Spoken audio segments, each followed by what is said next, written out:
escuchar.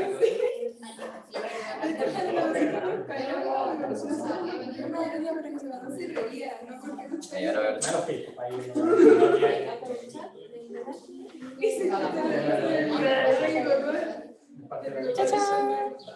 ¿Ya no están escuchando todos? Sí, sí. Mira, me escuchan. Hola. ¿De qué momento?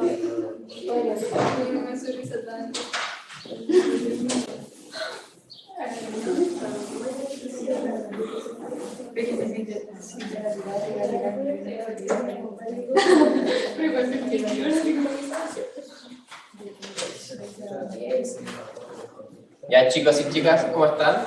Creo que usted no lo había visto el martes. ¿Se cambiaron? A ver, sí me acuerdo. ¿Ahí en internet me escuchan bien? ¿Estará ahí presente? ¿No? Sí, ahí sí, respondí bien. Entonces, hoy día nos toca la segunda parte de estructura bacteriana. Esta parte igual va a ser un poquito más cortita. Y la segunda parte de clase va a ser algo que le había prometido, que era mostrarle un poco lo que se hace en el laboratorio de bacteriología. Y eso realmente en la prueba, pero para que tengan un poco los que les llame la atención el laboratorio, o si quieren hacer tutorías, después futuras tesis, ahí para que lo vayan conociendo desde ahora.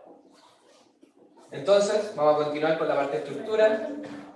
¿Se acuerdan que en la primera parte vimos las estructuras obligatorias, como las que salen acá, que es el citoplasma, el núcleo, en este caso el cromosoma, los ribosomas, la pared, etc. Y ahora nos toca seguir con la parte de las estructuras facultativas. En este caso facultativo es que puede o no estar, es algo accesorio. Si no estuviera algo obligatorio como la pared, claramente una bacteria va a morir. Pero, si recuerdan de la primera clase, había un grupo de bacterias que no tenían pared. ¿Se acuerdan cuál eran? Los micoplasmas. Muy bien, entonces los micoplasmas sí pueden sobrevivir sin pared, porque están adaptadas a vivir de esa forma. Entonces, hoy día vamos a ver la parte de las estructuras facultativas. Y dentro de esta estructura vamos a partir con las de origen exopolisacárido, donde tenemos que van a ser fibras polisacáridas de unión laxa en la bacteria, que van a proveer adherencia a materiales inertes y biológicos y van a tener una función antifagocitaria y antigénica. También hay algo súper importante que va a participar en la formación de biopelículas o biofilms. Y principalmente se distinguen estos tipos, donde están las que son estas capas de exopolisacárido grueso, que encontraríamos en las cápsulas, como la que se observa acá en el número 1, que es súper compacto y pegado en este caso o a la membrana externa, en el caso de las gram negativas, o a la pared celular en el caso de las gram positivas. Y acá ya tenemos otra cosa característica que le da esta capacidad antifagocitaria, que es el antígeno K. ¿Se acuerdan que yo les nombré en la clase pasada también otro tipo de antígenos? El antígeno que se encontraba en el LPS de las bacterias gram negativas. Y al igual que el antígeno, entonces esto nos va a servir para serotipificar o seroagrupar estas bacterias, para identificarlas. Y también podemos encontrar otros tipos de exopolisacáridos un poco más delgados, que son conocidos como slam layer, o también como dilocalis, que es el que se observa acá, que es más laxo, más delgadito en comparación, en este caso, a la cápsula. Y en un tercer lugar encontramos ya la formación de biopelículas, que es esta matriz que se genera alrededor de estas bacterias o conjunto de bacterias. Y acá partimos con el ejemplo del biofilm, donde en primer lugar tenemos esta etapa de adherencia, donde tenemos estas bacterias que están en vida libre o de forma planctónica, que se van a comenzar a agrupar en esta superficie que puede ser, como les dije, inerte o no. Luego va a haber una etapa de crecimiento donde se van a comenzar a multiplicar todas estas bacterias y van a estar generando esta matriz de exopolisacáridos. Y luego se pueden mantener aquí, donde claramente esta unión se va a deber porque va a haber un aumento de nutrientes en este sector, porque necesitan protegerse de algún factor externo o dentro de ellas se comunicaron a través de quórum sepsis y llegaron a la forma de este biofilm. Como les decía, pueden quedarse acá adentro o bien pueden volver a su forma libre o planctónica cuando las condiciones necesarias son dadas. Entonces tenemos que el biofilm van a ser comunidades bacterianas embebidas en esta matriz de exopolisacáridos que va a ser producida por las bacterias y estas se van a adherir a una superficie viva o inerte. Entonces nuevamente acá las bacterias de vida libre o planctónica van a generar, en primer lugar, esta monocapa, luego se van a ir multiplicando o adheriendo más tipos de bacterias, se van a generar estas grandes capas, como la que se observa acá, y acá adentro pueden haber diferentes tipos de procesos, como puede ser el intercambio de ADN, se pueden estar intercambiando factores de virulencia o de resistencia, pueden haber degradación entre ellas mismas para obtener más nutrientes. Acá otro efecto que se observa es la esporulación de algunas células, que es algo que vamos a ver un poco más adelante, que también es otra de las estructuras facultativas que se pueden encontrar en las bacterias. Y entonces, dentro de las funciones del biofilm va a ser que les van a dar una protección o va a generar las defensas contra el hospedero cuando va a realizar una infección, y también la va a defender de terapias antimicrobianas. Otra cosa importante es que los anticuerpos van a fallar en penetrar estos biofilms por esta gran matriz de exopolisacáridos, va a generar una resistencia a la fagocitosis. Acá algo que van a ver también en la parte de la clase de metabolismo es que acá estas bacterias pueden secretar esta enzima que es la catalasa por parte de las bacterias, que van a prevenir la penetración del peróxido de hidrógeno, que puede ser usado como un desinfectante. Entonces, al estar en esta forma de biofilm, van a defenderse de este peróxido de hidrógeno. Y como les decía, dentro de este biofilm también va a haber una alta transferencia de genes de virulencia y de resistencia. Y acá hay unas imágenes de ejemplo, unas microfotografías donde tenemos diferentes tipos de bacterias, donde si observan bien, en este caso estos bacilos, se ven como estos pelitos, estos filamentos. Eso es lo conocido como biofilms, que son este exopolisacárido que se ve de esta manera en esta microfotografía. Y acá hay algunos ejemplos donde se pueden generar estos biofilms.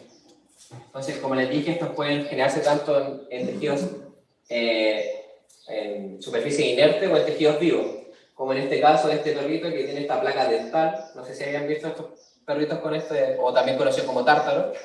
Esto está dado por esto que les estoy hablando, que es la generación de biofilms, en este caso por este género, que es Streptococcus.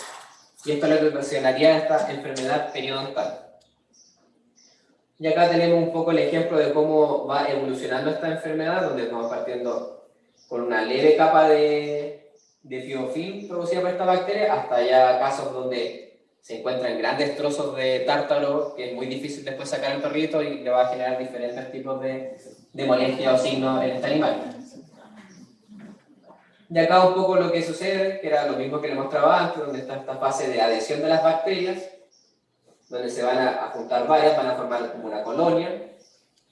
Después por diversos tipos de señales, que no vamos a entrar en detalles, pero principalmente son estas comunicaciones entre ellas mismas, se van a organizar y van a empezar a secretar esta matriz de exopolisacáridos.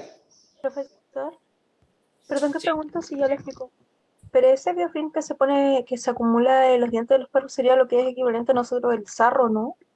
Claro, nosotros también tendríamos este mismo efecto y es lo que conocemos como sarro. Y esto es porque va quedando aquí nutriente o alimento dentro de los dientes que no haya sacado con el cepillado o algún tipo de limpieza, donde las bacterias van a encontrar alta cantidad de energía, lo que sea, que se van a empezar a comunicar y van a formar este biofilm alrededor de esta gran cantidad de nutrientes. Entonces es súper importante igual realizar la limpieza de los dientes de sus animales, de sus mascotas. Y lo mismo nosotros, que también nos puede pasar si tenemos una mala higiene bucal. Ok, gracias.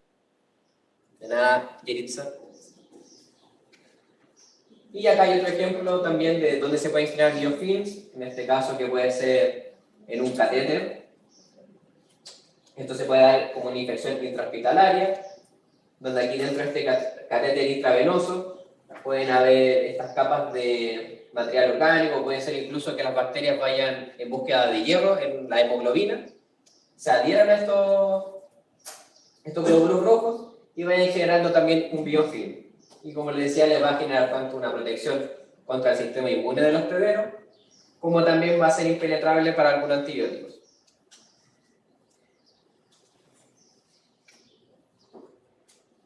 Eso con biofilms. ¿Le quedó claro biofilms o tienen alguna pregunta?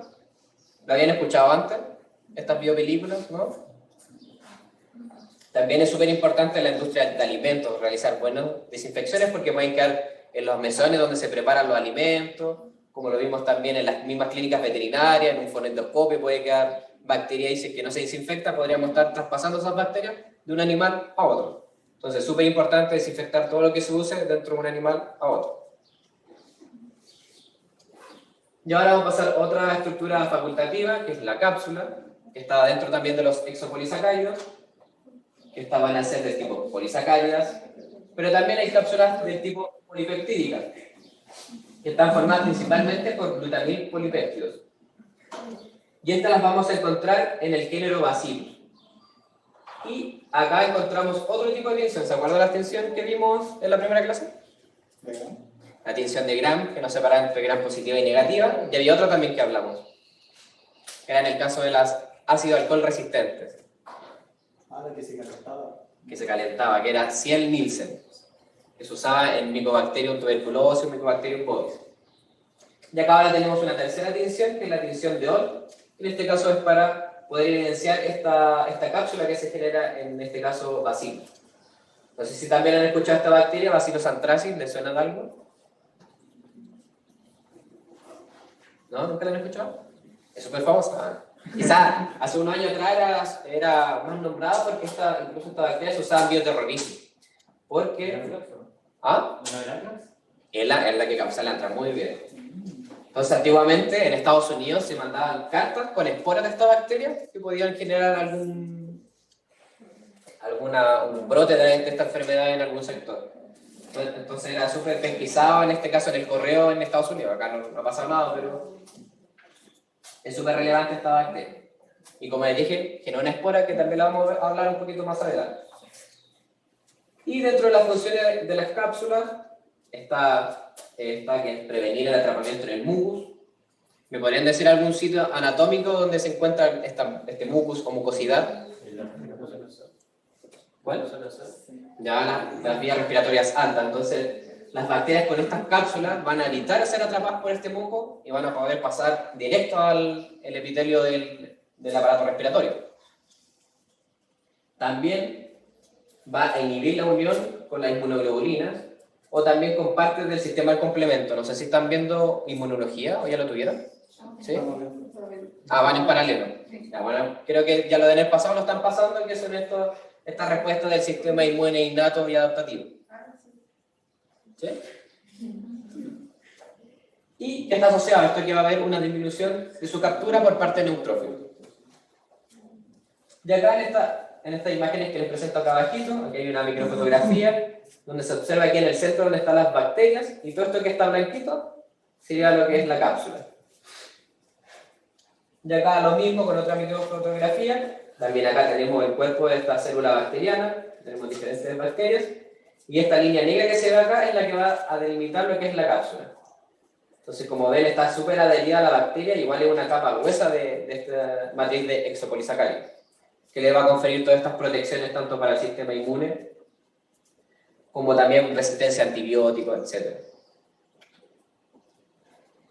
Acá, nuevamente otra fotografía, en este caso una tinción de Gram, que también acá podemos observar en este tipo de bacteria la cápsula, que sería esto blanquito, donde la tinción casi que no penetraría al interior de la célula, aunque igual aquí se tiñe un poquito. Y acá tenemos una fotografía, en este caso de una colonia bacteriana, en un medio sólido, esto lo estamos viendo macroscópicamente, donde en el laboratorio tenemos este tipo de colonias que parecen como gotas de agua. Y que, en general, estas son asociadas a un género bacteriano, en el caso de Klebsiella pneumoniae, que es hipermuculenta. Entonces uno cuando la agarra en el laboratorio incluso toma un poquito, una asada con un material, toca esa colonia y la puede levantar y se genera como un filamento, como si fuera queso, de tan mucoide y que tantas cápsulas que tiene esa bacteria.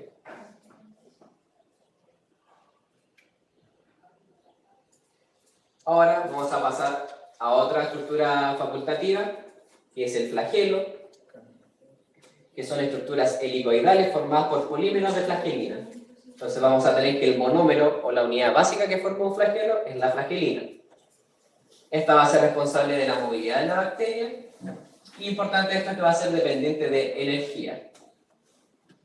El flagelo también es altamente antigénico, entonces acá tenemos otra estructura que podemos utilizar para identificar bacterias. En este caso el flagelo va a ser el antígeno H.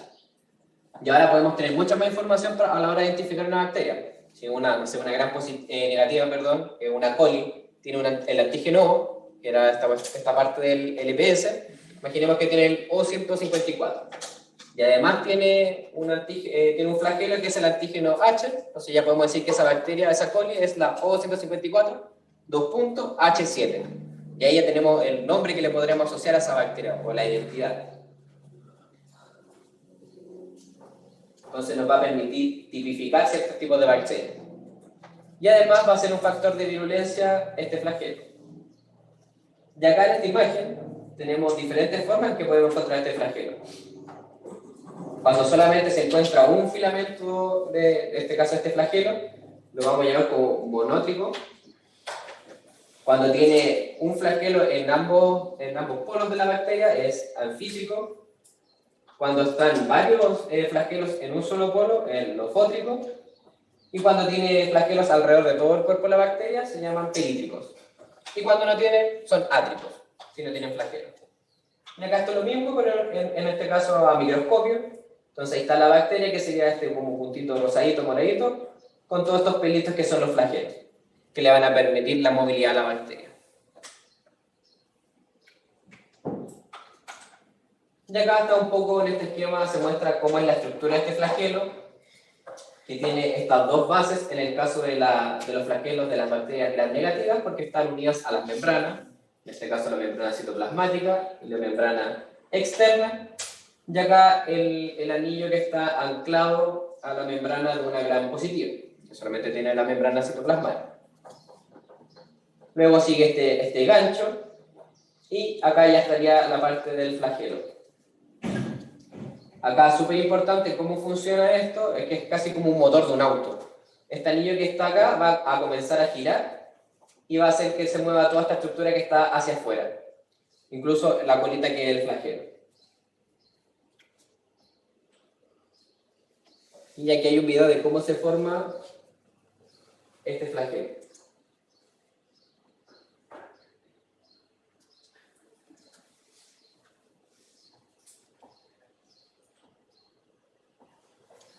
Entonces ahí tenemos la formación de este anillo, que va a ser la parte donde se encuentra el motor del flagelo, que va a permitir el movimiento.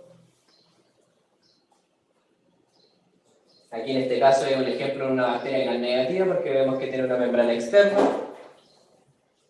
Aquí se está generando este anclaje con este segundo anillo que se va a formar acá. Y luego acá ya se está formando esta cola, que son todas las unidades de flagelina, que era el monómero del flagelo, que van a formar la colita, que le va a permitir el movimiento. Y como observan, ella está girando. Esto funciona como un motor de auto.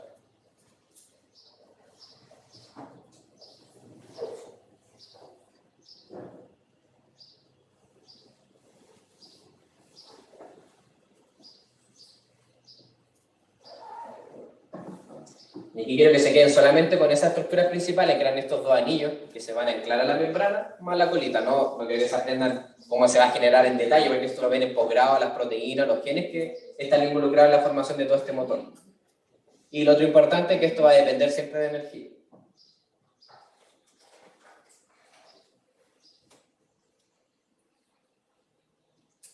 ¿Se ve bien el video en el Zoom?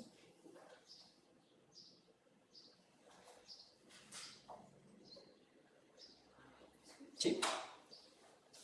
Y ahí ya está formado completamente el flagelo.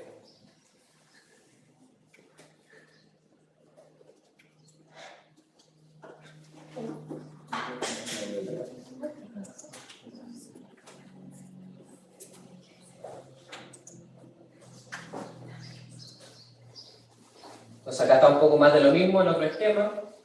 Nuevamente los anillos que van unidos hasta la parte de la membrana, el gancho que va a ser esta parte de acá, y más la colita que le va a permitir el movimiento cuando esto esté rotando.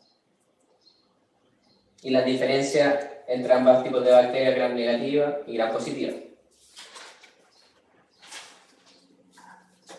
Y acá un poco la explicación de por cómo se mueve una bacteria y cuál es el motivo de que esta pueda desplazarse. Estaba principalmente por la quimiotaxis, que es como una atracción a algún químico o un nutriente. donde va a hacer que la bacteria direccione todos sus flagelos en una sola dirección, como se observa acá, y que el movimiento va a ser contra las manecillas del reloj. Y cuando llegue al lugar, va a suceder esto, donde se va como a estacionar o frenar, que se van a separar todos sus flagelos, para luego volver a tomar otra dirección en donde esté la atracción química que está persiguiendo. Entonces aquí cambia su dirección hacia donde están los nutrientes. Y acá está esta imagen donde se observa un poco cómo se ven estos flagelos, que son estos pelitos más largos que se observan acá. Y acá hay otro ejemplo de tipo de flagelo, que en este caso es un flagelo que está dentro de la misma bacteria, que es el endoflagelo, que es esto que está en rojito. Y que se da particularmente en este tipo de bacterias, que son las espiroquetas, como pueden ser leptospira o treponema. Y que básicamente es lo mismo, solamente que va a estar en el interior y el movimiento va a ser como tipo sacacorcho, o sea que va a ir rotando en su propio eje. Y así se va a ir desplazando en esta matriz. Y en esta fotografía se observa, en este caso, si se importa esta bacteria, donde acá está la parte del citoplasma, y estaría ubicado dentro del periplasma de la bacteria, que sería todo esto el flagelo, todo lo que está negrecito.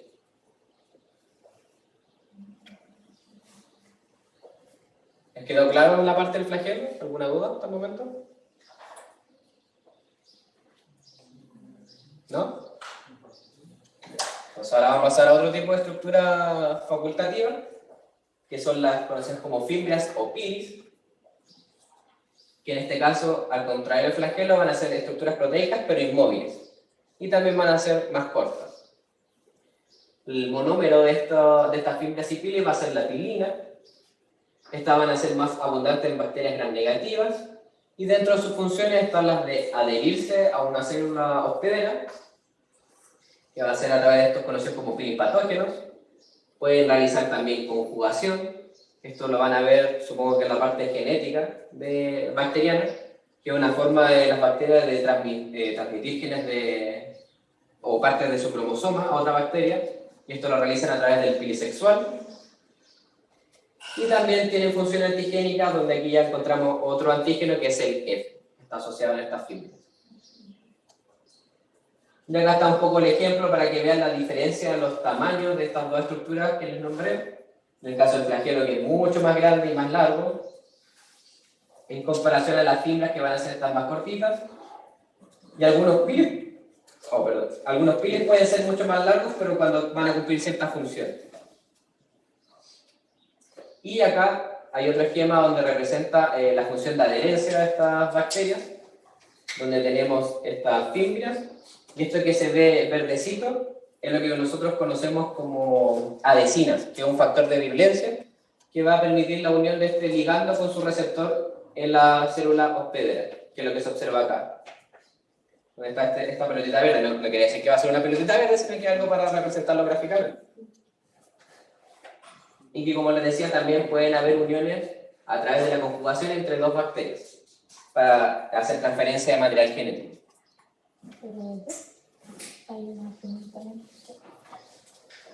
Valentina pregunta: ¿los flagelos se pueden mover libremente por la membrana? ¿Te refieres a la membrana citoplasmática? Si es así, no es que el flagelo se vaya a mover, no sé, si el flagelo estaba en esta posición, no se va a desplazar a través de la membrana y va a aparecer acá, sino que donde se genere el flagelo va a quedar ahí anclado con esta estructura. Para cambiar de dirección. Ah, para cambiar su dirección. Era lo que estaba acá. No es que se vayan a mover, sino que van a, en este caso, está acá. Quizás está mal, el esquema está un poco raro, pero claro, como se veía, observan que estaban todos partían acá, no deberían estar en este sector que se observa acá. Sino que lo que se refería es que ya no van a estar todos unidos en la misma dirección, sino que para frenar se van a distribuir para poder cambiar su dirección, pero no se van a mover a través de la membrana. ¿Sí? ¿Alguien preguntó algo? ¿No?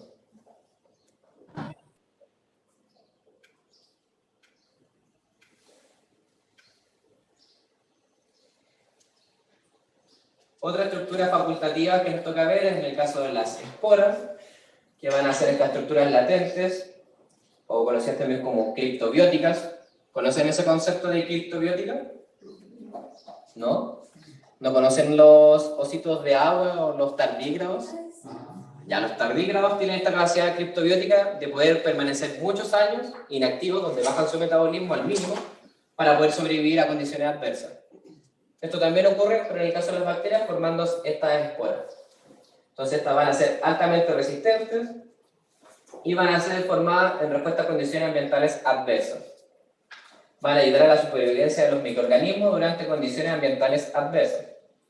Y acá algo súper importante que es pregunta de prueba, que las esporas no tienen un papel en la reproducción. Donde sí tienen un papel de reproducción son en el caso de los hongos. Ahí cuando escuchen hablar de esporas es porque es un elemento reproductivo de los hongos. Pero en las bacterias, quédense que solamente para sobrevivir. ¿Y cuándo ocurre la población? Cuando los nutrientes como carbono y nitrógeno se estén agotando. Y estas estructuras son altamente resistentes al calor, deshidratación, radiación y productos químicos.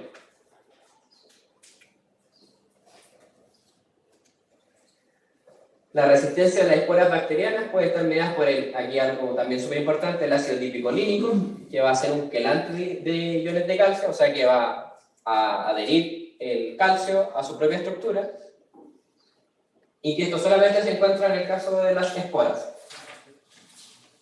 Cuando prevalece la condición favorable, esta esporulación se puede revertir, entonces pasan de las esporas a estas células vegetativas, y cuando hablo de células vegetativas es cuando la bacteria está en su metabolismo normal. Y acá está un poco cómo se ve la estructura de una espora, que creo que más adelante se ve un esquema más en detalle.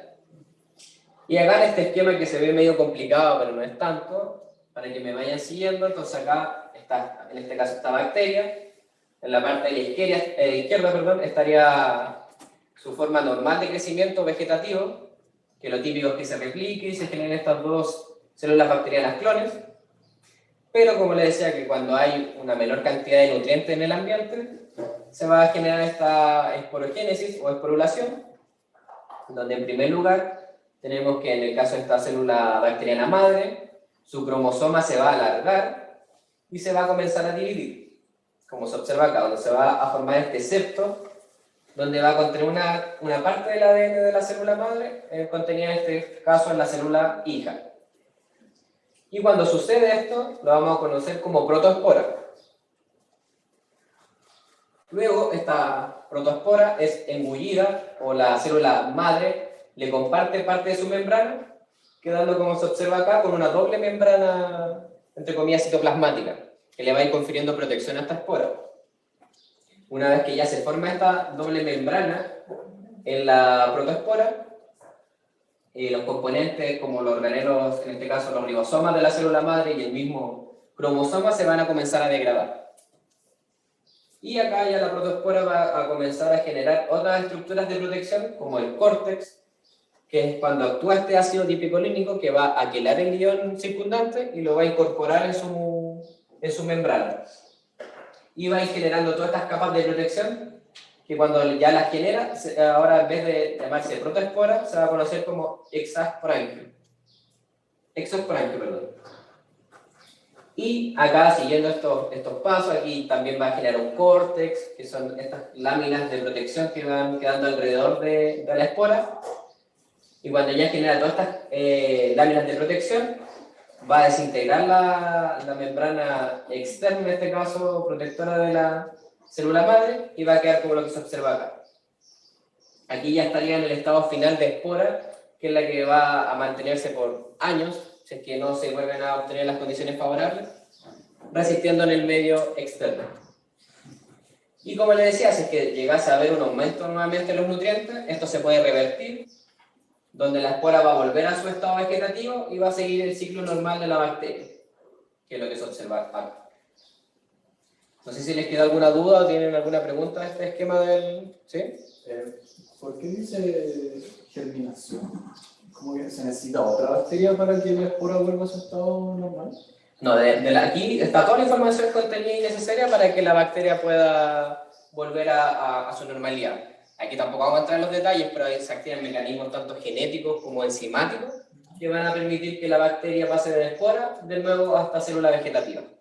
Y eso va a estar gatillado porque la bacteria, por estos inductores o proteínas efectoras que va a liberar al medio, va a encontrar que ya nuevamente, no sé, pues hay harta cantidad de carbono o de nitrógeno que le van a poder permitir a la bacteria mantener un metabolismo activo. Y ahí va a volver a ser una célula vegetativa. Por sí sola. Por sí sola, no necesaria de otra bacteria que la ayude, sino que ella va a detectar en el ambiente cuando las condiciones son favorables para poder volver al metabolismo activo. Ah, por eso no es reproductivo. Claro, no es reproductiva, es ella solita. No es que venga otro y le entregue algo para que pueda cambiar su forma. Profe, ¿Sí? necesita tener esa membrana externa que después se elimina para que se forme la espora, o puede no tenerla, la externa, la moradita. ¿Esto de acá dices tú? Sí, Claro, es que en este caso esta es la estructura de parte de la célula madre, que es la que está acá. Entonces, como no, ya no le sirve porque ya esta espora tiene varias capas de protección. Entonces, esto se va a desintegrar. Lo mismo que sucede acá, como la parte de la estructura de la madre no está comunicada con esta nueva estructura que es la espora. Entonces, ya terminando el proceso, se va a eliminar porque ya no tiene cómo mantenerse esa estructura. Y solamente va a quedar lo que está comunicado con esta parte del cromosoma que es de la espora. ¿Hay alguna otra pregunta sobre esto? ¿Ahí en el chat? No. Ahí no. Y acá está cómo se ve un poco cómo está conformada esta espora, donde aquí estaría parte del cromosoma, con los organelos en este caso los ribosomas, y las diferentes capas que le van generando protección, tanto la capa, su propia membrana, la membrana que adquirió de la célula madre, el córtex que iba a generar con el hierro que iba a adquirir a través del ácido pipercolínico, y así diferentes mantos que se van generando, que es un poco también lo que se observa acá. Entonces, imagínense que aquí algo para que pueda penetrar va a ser súper difícil. Si queremos aplicar un desinfectante o un antimicrobiano, difícilmente va a llegar a la parte del cromosoma para destruir la célula. Entonces hay que tener mucho cuidado en este caso si hay alguien que tiene contacto con una espora porque son altamente patogénicas, entre comillas. No se pueden degradar. Por ejemplo, si le voy tirando y tirando y tirando, y así como hasta que llegue un punto en que... Claro, sí hay algunos desinfectantes que sí van a destruir esta espora. Y por eso se utiliza también en algunos, no sé, con plantas, si es que hay restos de esporas porque no hubo una buena desinfección. Entonces se usa como control. No deberían haber esporas en un lugar donde sí se hace una buena desinfección, con buen tratamiento. Pero como te decía, entonces, hay que aplicarle mucho, en altas concentraciones o algo muy particular para poder destruir. Y acá hay ejemplos de dos tipos de esporas.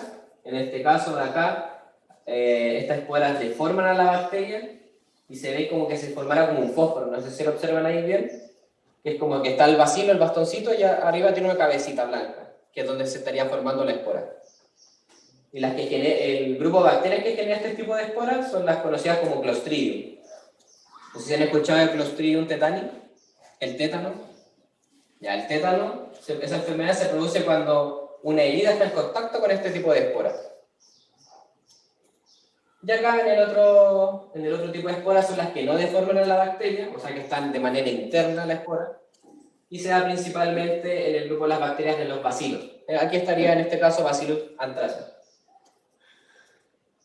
Y en esta microfotografía, no es para que se lo aprendan tampoco, pero la espora también cuando se forma puede estar en diferentes sitios anatómicos de la bacteria, puede estar en el centro, en la parte de la cabeza, sí, se puede estar moviendo, no necesariamente va a generar siempre en el mismo lugar. Y la última estructura facultativa que vamos a ver hoy son los sistemas de secreción, que estos van a transportar diferentes moléculas, que pueden ser ADN o proteínas, hacia la membrana externa, como el ambiente extracelular o citosol de la célula hospedera. Van a participar en el contacto con el medio externo, puede ser también asociado a patogenia, la virulencia, sobrevivencia y adaptación. Y acá les muestro en esta esquemita los diferentes tipos de secreción que se han descrito. En este caso, los que se observan acá son principalmente asociados al gram negativo. Aquí tenemos una membrana interna y una membrana externa. Y como se observa acá, no sé si les llama algo la atención cómo se observa esta estructura. ¿Se parece a algo que vimos? Ya, el flagelo. Hay algunas teorías o estudios donde dicen que estos pueden ser evoluciones de algún tipo de flagelo. Claramente estos no van a tener la misma capacidad de movimiento, sino que no van a rotar, pero sí van a servir para poder transportar diferentes sustancias, proteínas o ADN hacia el exterior. Y que también va a ser algo súper importante porque se acuerdan también que vimos los poros, pero los poros solamente se encontraban en, no sé, en este caso en la membrana interna, donde iban a hacer el paso de aquí a acá nomás. Pero para poder llevar algo desde el interior hasta el exterior, se va a necesitar mucho más energía. Entonces, por eso están estas estructuras adaptadas para eso. Porque van a tener una eficiencia energética para poder hacer el traspaso de estos metabolitos. Y acá tenemos otro ejemplo, que son estos tipos de secreción 3, donde ya no solamente vamos a llevar del interior al exterior, sino que se van a generar estos tipos de jeringas moleculares que pueden llevar efectores o proteínas a otro tipo de células, como pueden ser las células hospederas. Entonces aquí pueden llevar algunos elementos de virulencia que vayan a generar apoptosis en esa célula para poder adquirir los nutrientes que tenga esta célula. O también pueden generar cambios conformacionales en las células hospederas para que esta bacteria pueda hacer ingreso a ella. Y así, tienen diferentes funciones estos sistemas de secreción. Y acá, esto ya también es de posgrado, aprenderse todo esto, estos genes o proteínas que sirven para la generación de toda esta estructura. Pero lo importante, como les decía, es que están los que atraviesan, que llevan elementos del exterior al exterior de la célula, o hay otros que ya llevan al interior incluso de otras células hospederas. Y súper importante acá, que todo esto están mediados por energía. Necesitan ATP para poder funcionar.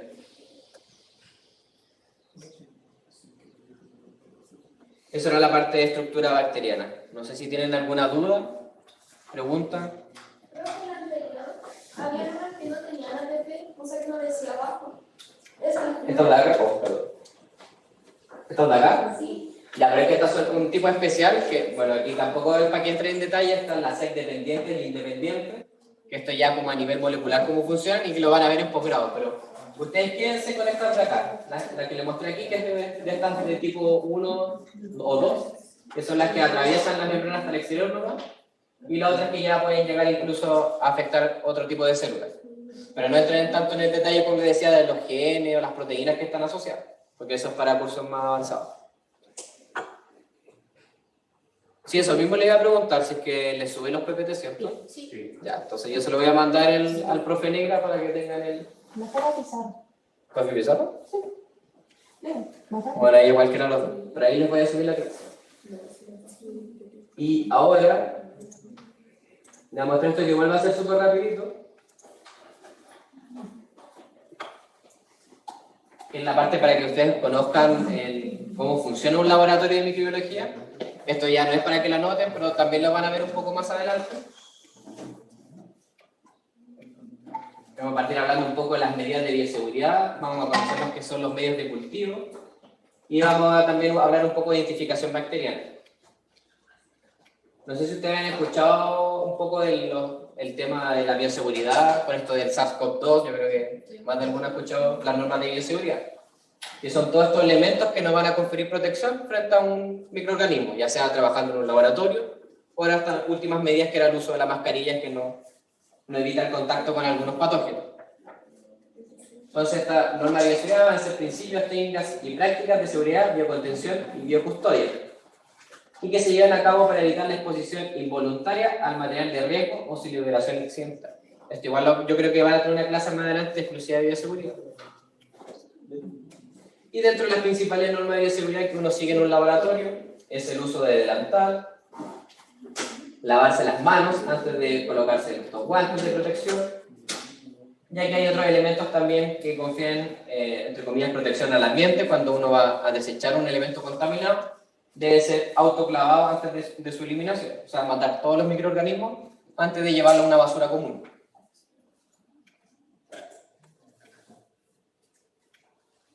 Y acá hay algunos ejemplos de cómo se van diferenciando algunos tipos de microorganismos dependiendo de su patogenicidad. Entonces, en primer lugar están los de nivel 1, que sean más que nada bacterias comensales como Escherichia coli 12, que son utilizadas en el laboratorio para hacer estudios genéticos, Bacillus subtilis, que es una bacteria ambiental que encontramos en todos lados. Luego ya van subiendo en su nivel, están las de grado 2, que ya son agentes asociados a alguna enfermedad, pero que raramente son serias y que en las cuales existen intervenciones preventivas, como puede ser cuando se trabaja con una coli enteropatógena, algún virus de hepatitis, luego ya subiendo más de nivel, algunos que generan cuadros más serios como antivirus, el VIH, Mycobacterium tuberculosis, o ya en el último nivel, que son todos estos que generan sí o sí una enfermedad seria o letal, y que de momento no existirían elementos preventivos o de protección. No sé, no hay una vacuna para estos patógenos, como el ejemplo acá de virus ébola o la variola, conocida como viruela. Aquí ustedes, ¿dónde encasillarían cuando se detectó el SARS-CoV-2? Claro, quizás no era tan letal en un principio, si lo comparamos con otros virus, pero no había medidas preventivas en ese momento y se desconocían muchas cosas, entonces quizás hubiese estado clasificado en un grado 4 o un grado 3. ¿Ahora está como en un grado 3 o bajo el 2? Ahora está como en un 3. Para trabajar en el laboratorio está, claro, te das como un 2,5 o 3, porque igual sigue, entre comillas, siendo no tan letal, pero es fácil que se disemine. Entonces hay que tener las medidas, pero como ya tenemos vacunas, usamos mascarillas, todos estos elementos que nos confieren protección, ya estaría en un nivel más bajo. Pero siempre cuando se va a trabajar con un patógeno que todavía no se conoce, normalmente se gradúan acá, como en el 3 al 4. Y acá hay un video de cómo es el laboratorio. Esto es todo lo que hay en Fabio. Entonces acá está la sala de lavado de medios, que le llamamos nosotros, donde estaría la zona limpia. Acá se preparan los medios de cultivo, se autoclavan material, se lavan los materiales. En este caso ahí están observando el autoclave. En ese caso era un autoclave limpio. Y acá creo que les muestro, en ese caso ese es un autoclave sucio, donde todo el material contaminado se autoclava, o sea que se le aplica calor, 121 grados por un X tiempo, y alrededor de 1 a 2 atmósferas. Ahí supuestamente debería morir todo lo que haya quedado de microorganismos, para luego ser desechado al exterior. Y acá, este es un laboratorio entre comillas que nosotros tenemos como de mayor nivel de bioseguridad, sería como un 2,5, porque para que sea de bioseguridad nivel 3 necesitamos tener presión negativa, o sea, quitar un poco de oxígeno para que algunos microorganismos no puedan sobrevivir. Pero lo que sí tiene de nivel 3 es que tiene esta doble mampara, o sea, tiene una puerta donde uno se cambia de ropa y luego ingresa al laboratorio, que es lo que está haciendo ahí la doctora Beatriz, que ella es la jefa del laboratorio de bacteriología. Y acá se estaba colocando todos los elementos de protección que habíamos hablado. En este caso, tiene su delantal y aparte tiene esa bata desechable. Se colocó los guantes una vez que se lavó las manos y ahí también se está colocando unas mangas que le van a tapar un poco la parte de la muñeca para que no quede nada expuesto a estos microorganismos o algún reactivo químico. Y aquí la doctora, lo que se trabaja en ese laboratorio es Brucella canis, que es un patógeno zoonótico que puede generar enfermedad en las personas, puede llevar en el caso de tanto mujeres como hombres, llevar a esterilidad, generar fiebre, etc. Tiene varios cuadros clínicos. Y acá donde está trabajando la doctora lo conocía como gabinete de bioseguridad, que es algo también mínimo que se necesita en estos laboratorios de nivel 2 hacia arriba. Y principalmente lo que permite ese gabinete es que solamente el operario introduce sus manos, o sea, sus manos van a estar en contacto trabajando con el microorganismo. Y así nada de nosotros o va a contaminar la muestra, o la muestra nos va a contaminar a nosotros, que va a estar en un ambiente cerrado. Es como cuando se hace un arenado. ¿Cómo qué? Un arenado, cuando ocupan un soplador de arena y uno mete las manos y solamente guantes. ¿Ya? O sea, es como una caja cerrada y uno mete las manos en unos guantes. Claro, como pues mira, entonces solamente ahí la doctora está introduciendo sus manos y lo que está adentro está haciendo un flujo de aire que solamente se va a mantener ahí. Nada de lo que está adentro va a salir. No sé si la Fran también ha visto ahí en virología, deben trabajar mucho en estos gabinetes. Y ahí lo que está haciendo la doctora en este caso es para el diagnóstico de Brucella, donde en ese frasquito tiene sangre de algún perrito que está mezclado con un medio de cultivo. Y lo que va a realizar ahora es un hemocultivo, o sea, va a agregar sangre en un medio sólido.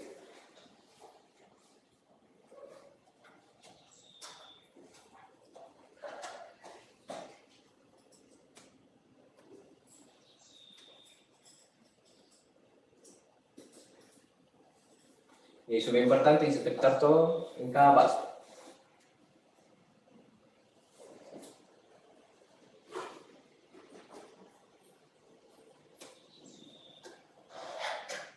Y esto es una forma de sembrar que es a través de ese giraplaca, con esa asa que se llama de Digralski, que se siembra como se observa ahí. Se va girando la placa y se va distribuyendo la muestra de sangre.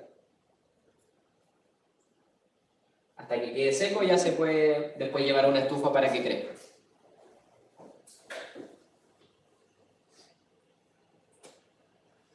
Ya la tiene lista la doctora.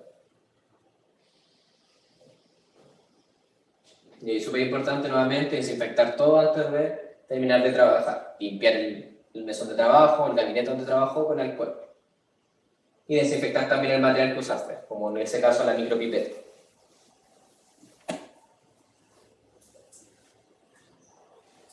Bueno, ahí el típico símbolo de bioseguridad, que es ese de peligro biológico.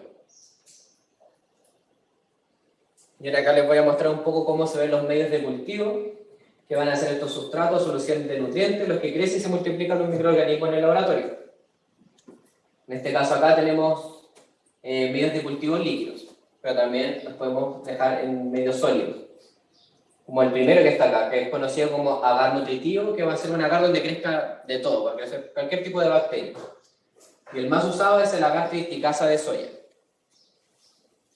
Acá tenemos otro ejemplo, que es un medio previo que se utiliza de enriquecimiento, que es un medio líquido. En este caso, por ejemplo, está el agua tamponada peptonada, que es cuando nosotros, no sé, nos llega una tórula, una muestra de una S. Nosotros tomamos esas muestras y las pasamos a un caldo con este líquido, que va a permitir que la bacteria que haya se multiplique por mucho. Entonces así nos va a permitir, cuando nosotros tomemos ese líquido y lo pasemos a este medio que está acá, nos pueda crecer la bacteria que queremos. Y también hay otro tipo de agares que van a ser selectivos y diferenciales, como este que está acá, que es conocido como agar McConkey. En este caso es de los dos tipos, porque va a ser selectivo, solamente van a crecer bacterias gram negativas, y es diferencial porque se observa la fermentación de un azúcar, en este caso la lactosa. Cuando está así rosadita, no sé si lo vean, veré que hay unos puntitos, unas colonias que se ven rosadas, es porque fermentan esta lactosa, y eso nos puede indicar que puede ser cierto tipo de bacteria. Por ejemplo, si fermenta la lactosa puede ser una Escherichia coli. Y las que no lo fermentan se ven de color amarillo. En este caso, como esto es una muestra de alimentos, van a crecer diferentes tipos de bacterias. Por eso se ven de los dos colores. Pero si fuera un cultivo puro, se vería un solo color. Si fuera solo de Escherichia coli, estaría toda la placa con colonias rosadas. Y acá hay otro ejemplo de agar selectivo y diferencial, que es conocido como XND, que en este caso también es para gram negativos, y en particular aquí esta bacteria, que es Salmonella, crece de esta forma, donde se ve negra, y esto es porque precipita el ácido sulfídrico, entonces también es algo súper característico de este género.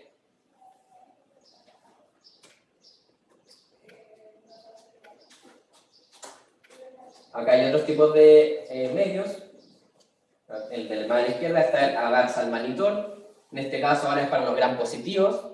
Acá solamente crecen estas bacterias porque tienen altas cantidades de sal, cosa que las gram negativas no pueden sobrevivir a estas cantidades de sal. Y acá se ve la fermentación del manitol. En el caso de cuando estas bacterias, estos estáfilos, fermentan el manitol, se ven de este color amarillito, de este color rosado o rojo. Acá hay otro medio selectivo y diferencial.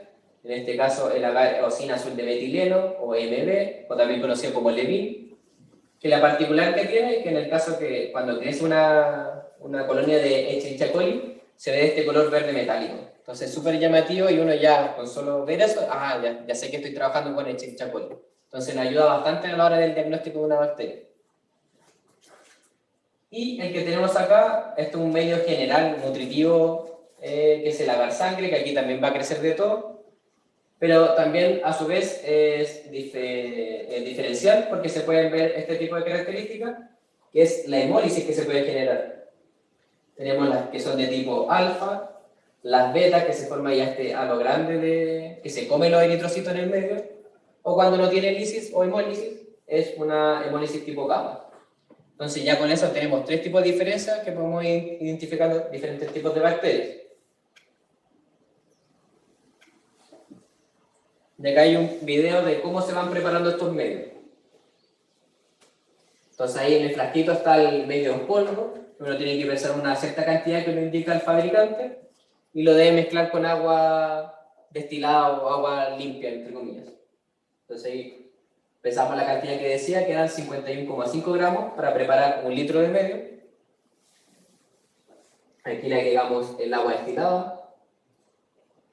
Esto es como preparar jugo, como muy de cocina. Un jugo lluvia y un jugo en polvo.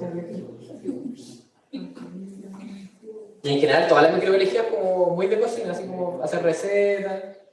Y lo que sí hay que tener harto, no ser tiritón, porque si uno va a sembrar, va a quedar todo rayado, todo roto. Entonces hay que ser bien ordenadito a trabajar en microbiología. Y aquí mira, estamos cocinando ahora en la olla. Tenemos que generar que esta mezcla quede homogénea, entonces hay que aplicarle calor para que bulla y así se pueda disolver este polvo. A baño María. Y luego se lleva al autoclave, donde se le aplica en 121 grados Celsius por 5 a 15 minutos. Donde ahí debería matar todo lo que fueran bacterias o cualquier cosa extraña que pueda contaminar ese medio. De ahí debería estar limpio, ¿verdad? No debería haber bacterias. Y hay diferentes colores con diferentes medios. Y así es como se hacen las placas de agar de algún medio. Entonces están esas placas Petri, donde uno vierte el medio, en este caso que está líquido, por la temperatura, pero cuando se enfríe va a quedar como una gelatina, va a quedar sólido. Y ahí siempre es importante trabajar en una zona de esterilidad que está dada por ese mechero. Todo lo que está alrededor debería estar estéril, no debería haber bacterias, por un tema de temperatura. Y eso nosotros lo demarcamos, entre comillas, la zona limpia por la nova que le ponemos abajito. Es como un cuadradito que, entre comillas, dice dónde tendrías que trabajar para que sea una zona limpia.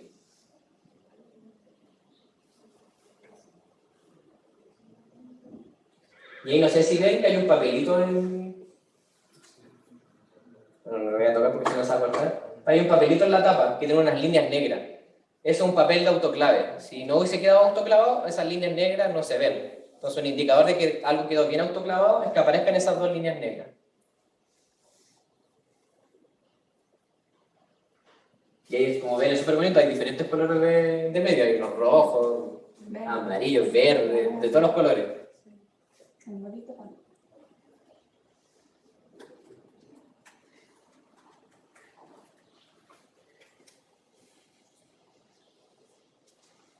Y una vez tenemos estos medios, lo que prosigue en el trabajo del laboratorio es sembrar las bacterias. Y acá tenemos una forma de sembrar que es por esta técnica de agotamiento, donde tomamos un asa cargada con la bacteria o con un, no sé, puede ser hasta una misma tórula, donde se pasa por la tórula, generando esta conocida como fase 1, que se va moviendo de esta forma, no sé si me ven. Se va repitiendo el movimiento para generar esta fase 1, donde debería quedar la bacteria bien concentrada. Luego o botamos esa tórula o asa plástica, o con una asa metálica la podemos esterilizar quemándola. Aumentamos la temperatura hasta que quede el rojo vivo, la enfriamos y luego hacemos la siguiente fase que es la 2, que es lo que se observa acá. Aquí igual está un poco mal porque toman varias veces, pero la idea es hacer una línea que tome una sola vez y arrastre un poco de bacteria y empieza a bajar la carga. Entonces hago esta fase 2. Luego quemo de nuevo o cambio el asa, hago una fase 3, una nueva línea, y al final termino con una fase 4 que es como una firma que no tocó ninguna de las otras fases. Entonces la idea es ir de una zona que está altamente cargada de bacterias a una parte donde nos queden colonias aisladas, como se observa acá. Esto es lo que buscamos nosotros en el laboratorio, que nos queden estas colonias aisladas para poder trabajar con una individualmente. O si es que es un medio donde hubo un crecimiento polimicrobiano, o sea que crecieron varios tipos de bacterias, podéis diferenciar las colonias de un tipo a otro y así poder agarrar solo una para poder trabajar más adelante. Y acá está la doctora mostrando cómo se siembra en el laboratorio.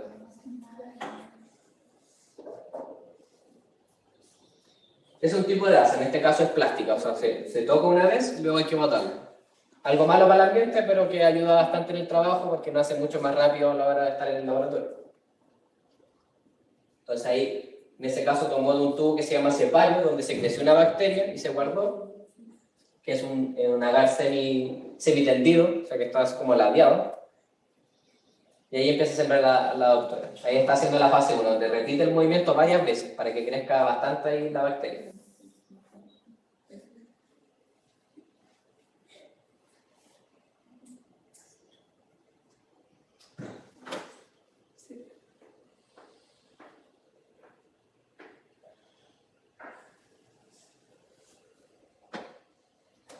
Ya maté.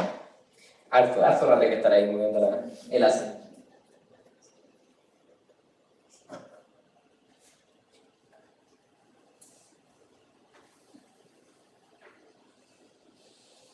Y en este caso uso la misma asa porque va a repetir el procedimiento pero en otro medio. Entonces no es necesario cambiar el asa, porque vamos a buscar la misma bacteria.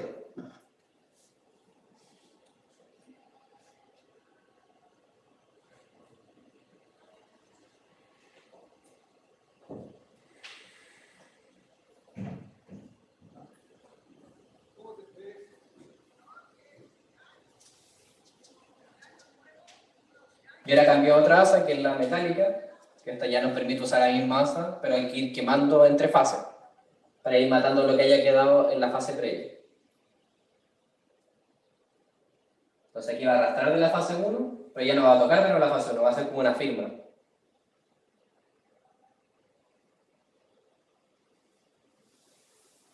Y ahí la está esterilizando para poder hacer la otra fase para bajar la carga de la bacteria que haya quedado en el asa.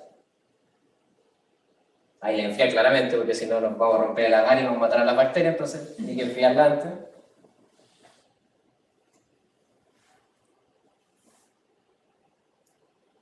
Y ahora va a tomar de la fase 2 y va a hacer una fase 3, donde ahí se supone que ya irán quedando mucho menos bacterias. Y luego de hacer la fase 3 no es necesario quemar, porque como ya hay poquita cantidad, podemos hacer la fase 4 que ya dirían quedar más aisladas las bacterias.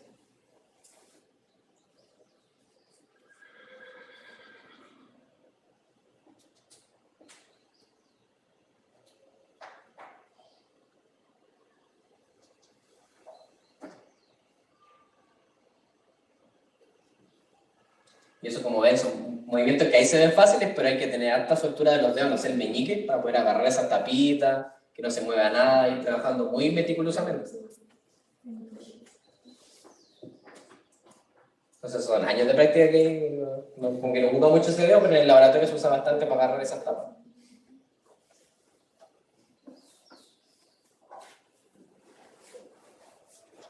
Y ahí no sé si logran ver que se ven las líneas que va generando. Se ve ahí un poco el reflejo que es como dibujar en la placa. Y eso también se da, ¿eh? No sé si han visto algunas fotos donde hay una cosa que se llama agar art, que hacen dibujos en las placas con algunos tipos de bacterias, porque generan algún color en particular, y así pueden hacer diferentes tipos de dibujos. Pero acá nosotros es de trabajo, ¿no? Y ahí está, cómo se siembra. Y lo último que les quería mostrar acá es la identificación bacteriana, que vamos a ver un poco lo que hablamos bastante, que es la tinción Gram, que es la tinción que más se utiliza en el laboratorio para el diagnóstico. Luego están las baterías bioquímicas. Y al último, el sistema de identificación automatizado, que en nuestro caso tenemos el sistema Vitek en el laboratorio, un equipo que les voy a mostrar ahora. Entonces, para la identificación bacteriana, a través de la tinción de Gram, va a permitir detectar los microorganismos orientados al microbiólogo sobre el posible agente a identificar. Y aquí supongo que ustedes ya me pueden responder cómo funcionaba esto, ¿no? ¿Se acuerdan? ¿Sí, no? O por lo menos las estructuras que están acá. Y aquí partiendo que es esto lo que estaría más interno. La membrana, luego acá, el peptidoglicano, y en este caso acá. Y lo último acá. Ya. En este caso entonces esta bacteria sería del tipo la negativa y esta gran positiva. De acá estaban los pasos que la hablé también en la clase anterior, que era la fijación, la aplicación de las diferentes tensiones, el mordiente, la decoloración para separar entre gran positiva y gran negativa, y luego la de contraste que era safranina. Y la respuesta de por qué una se teñía así y otra no, estaba por el tamaño de la pared, porque la gran negativa es mucho más chiquitita y tiene porinas que se va a perder la primera tinción de acá. En cambio, la gran positiva va a quedar retenida por esta gran cantidad de peptidoglicano. ¿Y esto cómo se traduce en el laboratorio o cómo se ve? Es lo que les voy a mostrar en el video de hoy. Entonces aquí tenemos la doctora que va a hacer una tinción de Gram. Ahí está con un portaobjeto. No sé si lo habían visto antes en los portaobjetos. Importante siempre de todo ir marcando qué es lo que está haciendo uno, el nombre del paciente o lo que haya llevado. Siempre identificar.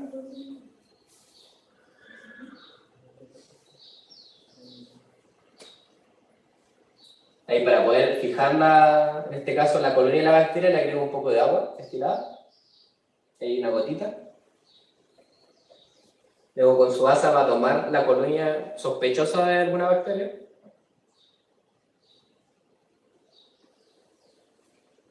Entonces ahí va a tomar, ahí está mostrando, que va a tomar esa colonia que está solita, ahí, se la saco. Y ahí eso es lo que la va a pasar a este portaobjeto, la va a mezclar con el agüita para que luego se pueda fijar por calor.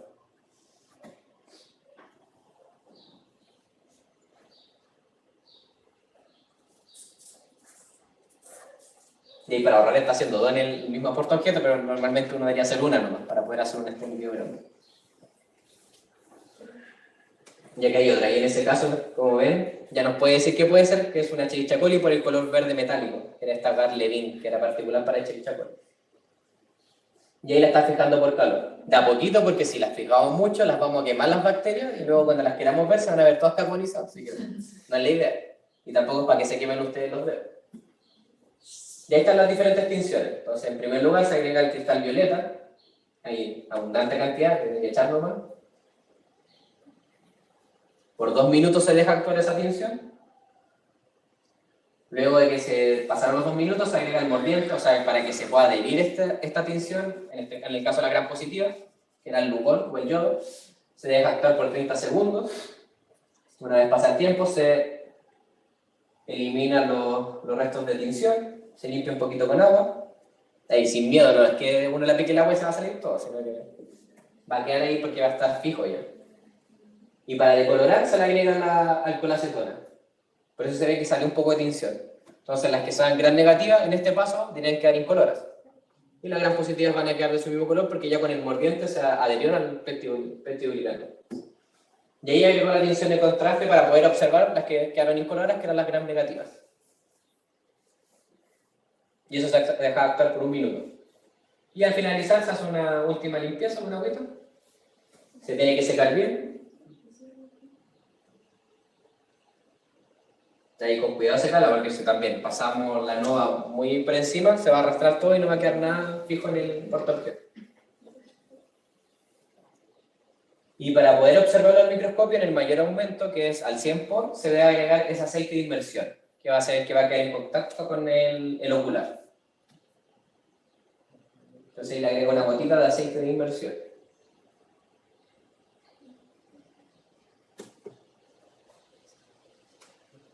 Y ahí ya tienen listo el lente más grande. Si observan es el de 100 por, el que tiene puesto. Si fuera una muestra histológica, primero se va partiendo del menor aumento y se va a ir subiendo. Pero acá como estamos a nivel microscópico, necesitamos el mayor aumento para poder observar las bacterias.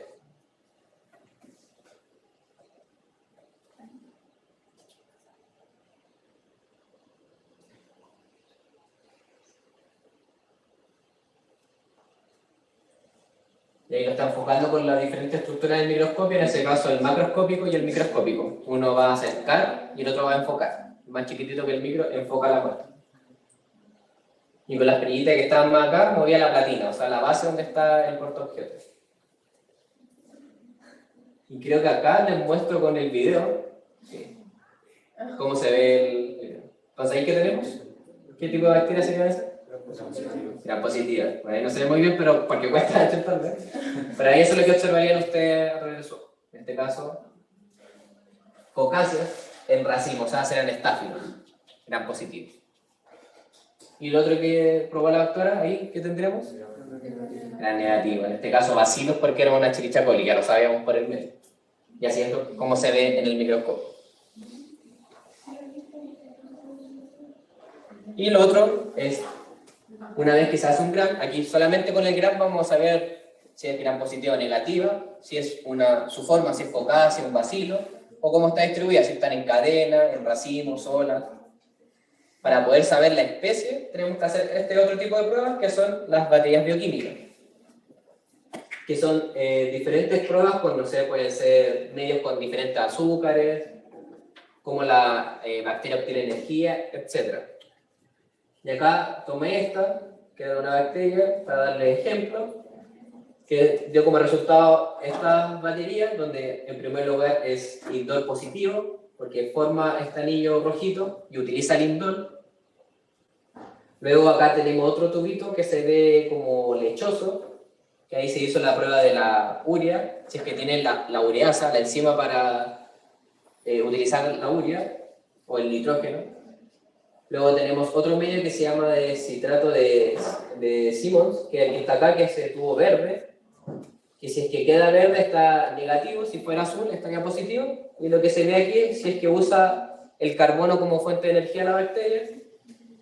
Luego acá tenemos otro medio que se llama Cleaver, que ahí se prueban dos azúcares diferentes, lactosa y galactosa, y aparte se ve si es que produce oxígeno, o sea que la columna se rompa, como que se divide, y aparte también puede ver si es que precipita el ácido sulfídrico. Entonces, con todos estos resultados, si es que fue positivo o negativo para una de estas pruebas, uno se va a tablitas como esta y ve si es que ya producir el indol puede ser una Escherichia coli. Si tiene el rojo metilo, también, y así. Entonces, compara todos estos resultados con una tabla y te puede decir qué especie bacteriana es.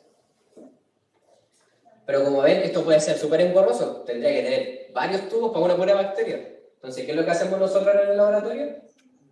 Es utilizar estos sistemas automatizados. Este equipo que se llama Vitek, lo que hace es lo mismo que les mostré antes, varias pruebas bioquímicas, pero que están en esta tarjetita, que se ven con colores. Entonces aquí, en toda esta tarjeta, creo que hay alrededor de unos 90 pocillos, que son 90 pruebas diferentes de batería, donde en un tiempo súper acotado, pueden ser 3, 6 horas, dependiendo de la bacteria, cuánto se pone a crecer, te dice con un 99,9% que la bacteria que tú agregaste en esa placa era una Escherichia coli. Entonces ya para el trabajo en laboratorio esto nos ahorra mucho tiempo, material, igual esto es caro, no es tan barato, esta tarjeta, no sé, una sola debe salir como 10.000 pesos. Y vienen, cuando uno las compra, vienen como 20, entonces igual hay que estar ahí, hay que saber en qué bacteria ocuparla o no, porque hay algunas que uno las puede identificar en algunos medios especiales, con solo ver el crecimiento uno dice, ya, esto puede ser Escherichia coli. Entonces nos saltamos este paso de identificarla a través de las pruebas bioquímicas. Pero eso ya por experiencia del microbiólogo, no es que cualquiera llegue y diga, esto es una coli, esto es una tal bacteria. Incluso nosotros le decíamos, cosa que no tienen que hacer ustedes, que agarramos algunas placas y las tapadas, obviamente, sin abrirlas, y le sentimos el olor. Que hay unas bacterias como pseudomonas que tienen olores característicos, se siente como un olor dulce. Entonces con el puro olor uno ya hace como un diagnóstico que podría ser una pseudomona. Pero eso no es lo normal, ni no se debe hacer. Pero es rico, ¿no? Y acá está cómo funciona el equipo. Entonces, súper importante que acá se trabaje con un cultivo fresco y puro, o sea que hay un puro tipo de colonia. Ahí la doctora está tomando un poco de las bacterias, va a sacar un poquito, y las va a llevar a un tubo especial que lee el equipo, que es este tubito de plástico que está ahí. Y lo que va a buscar ella es una concentración exacta de la bacteria, que la realiza a través de ese equipito que está al lado que se llama Density Check, que mide la densidad. Entonces, al medir cierta densidad, uno busca, no sé, la concentración de McFarlane, que se conoce, que yo sé que en ese tubo van a haber de 1 por 10 elevado a 8 bacterias. Y con esa concentración, el equipo puede trabajar. Entonces, ahí estaba el 0 del equipo, y aquí lo va a leer, y nos dio el número que nosotros buscamos, que es el 0,5 de McFarlane. O sea, dentro de ese tubo, la cantidad de bacterias que hay es 1 por 10 elevado a 8 UFC. O sea, hay millones de bacterias. Y acá está la tarjeta que se saca ahí de ese plastiquito. Y lo que se hace, tiene esa manguerita donde el equipo va a succionar la bacteria y la va a pasar a cada uno de los pocillitos dentro de la tarjeta. Está el doctor Galacia.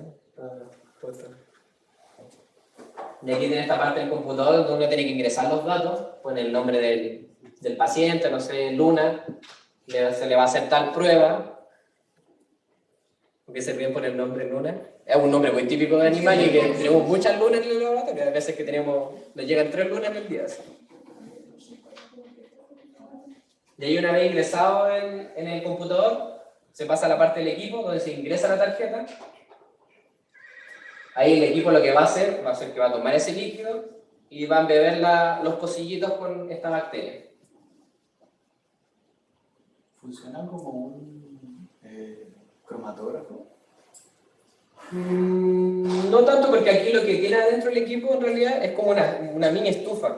Lo que va a hacer es que va a mantener la temperatura a 37 grados y apenas el equipo sepa que en uno de sus pocillos hubo un crecimiento, un cambio de color, lo va a informar al computador. Y cuando tenga toda la lista de todos los pocillos, te va a dar el resultado que va a decir, no sé, después de 4 horas, el equipo detectó que esta bacteria, por tales pruebas, es una Escherichia coli con el 99.9% de confianza. Y ahí termino. Entonces, en la otra parte, sellaba esta tarjeta para que quedara tapado el hoyito por donde succionaba y le introduce a la máquina. Y ahí queda un carrusel que está dando vueltas y va sensando los cambios de temperatura y los cambios de colores y si es que ingresó en una bacteria. Y esto no solamente se ocupa para la identificación bacteriana, sino que también realiza pruebas de antimicrobianos. Entonces realiza antibiogramas por una técnica que se llama concentración mínima inhibitoria, o sea, donde la bacteria va a dejar de crecer con el mínimo cantidad de droga. Y entonces ahí va a calcular el equipo, en cada uno de los pocillos tiene diferentes concentraciones, va a medir, aquí ya, la bacteria dejó de crecer, entonces la bacteria muere con 2 microgramos de amoxicilina. Y eso significa tal cosa porque uno va a un libro que tiene unas tablas que te dicen los puntos de corte. Entonces, si tú revisas para Escherichia coli, si te dio 2 de zinc, es sensible. O sea, si tú le das amoxicilina a ese perro que tiene esa Escherichia coli patógena, la va a matar.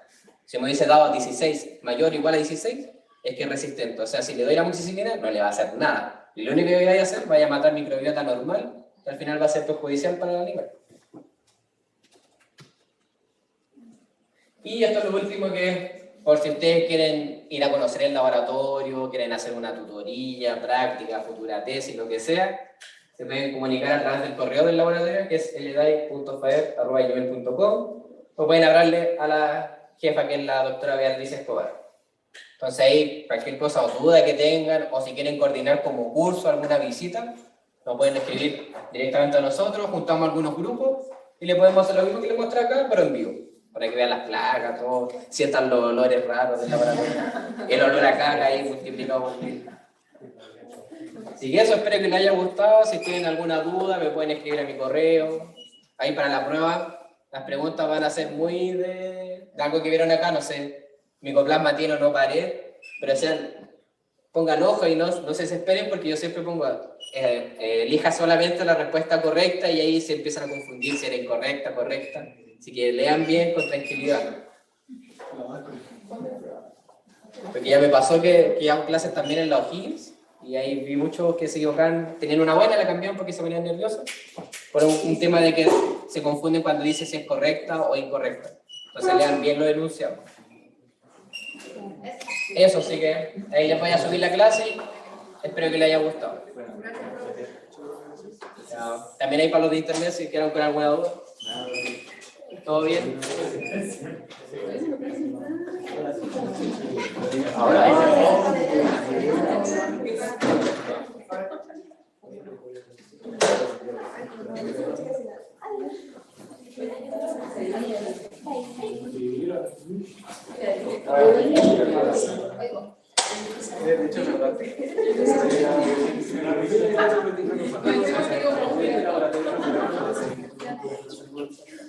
Porque ahora está haciendo una ¿Ya? y hay que trabajar Sí, Veracruz es una niña que me escribió para hacer estas prácticas preprofesionales.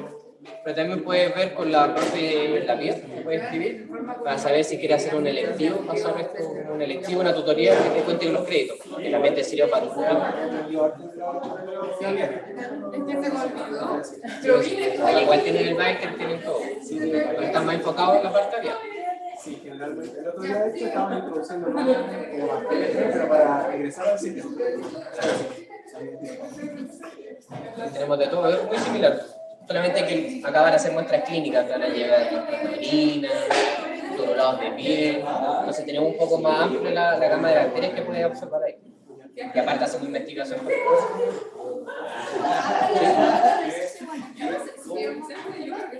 La semana de receso, ¿cuál es la semana de receso? Porque en periodo también.